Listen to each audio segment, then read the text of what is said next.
एक घने जंगल में एक शेरनी अपने छोटे से शावक के साथ शांति से रह रही थी। हरी घास, ठंडी हवा और चारों तरफ फैली हरियाली के बीच माँ बेटे का जीवन सुकून भरा था। शेरनी अपने शावक को चलना, शिकार करना और जंगल के नियम सिखा रही थी। एक दिन अचानक जंगल में हलचल मच गई। हिरण, खरगोश, बंदर और दूसरे जानवर डर के मारे इधर-उधर भागने लगे। शेरनी ने चौकन्ना होकर चारों तरफ देखा तो उसे पता चला कि एक खूंखार और विशाल हाथी जंगल में घुस आया है, जो गुस्से में सब कुछ रौंदता चला आ रहा था। शेरनी अपने शावक को लेकर सुरक्षित जगह की ओर भागने लगी, लेकिन भागते भागते शावक पीछे रह गया। जल्दबाजी में उसका पैर फिसल गया और वो जमीन पर गिर पड़ा। तभी गुस्से से चिंघाड़ता हुआ हाथी उसकी ओर तेजी से बढ़ने लगा। ये दृश्य देखकर शेरनी ने एक पल भी नहीं सोचा। वो अपने शावक के सामने खड़ी हो गई और पूरी ताकत से हाथी से भिड़ गई।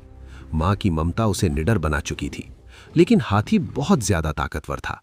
उसने शेरनी को जोर से पटक दिया और वो वहीं दम तोड़ गई। माँ की लाश के पास बैठा शावक फूट फूट कर रोने लगा। उसकी आंखों के आंसू दर्द और गुस्से से भरे थे।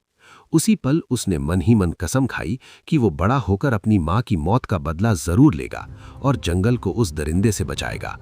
समय बीतता गया, शावक बड़ा होने लगा। उसने अपनी कमजोरी को ताकत में बदला, अपने डर को हिम्मत बनाया। वो अब एक ताकतवर और साहसी शेर बन चुका था। एक दिन फिर जंगल में वही अफरा तफरी मच गई। जानवर डर के मारे अपने अपने ठिकानों की ओर भागने लगे। शेर समझ गया कि वही हाथी फिर लौट आया है। इस बार वो भागा नहीं, बल्कि हाथी के सामने खड़ा हो गया। दोनों आमने सामने थे। जमीन कांप रही थी। शेर ने पूरी ताकत से दहाड़ लगाई और हाथी पर हमला कर दिया।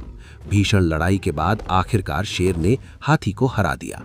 हाथी जमीन पर गिर पड़ा और जंगल में फिर से शांति लौट आई। लेकिन जीत के बाद भी शेर की आंखों में आंसू थे।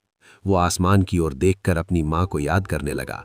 बदला पूरा हो चुका था, लेकिन मां की कमी हमेशा उसके दिल में रहने वाली थी।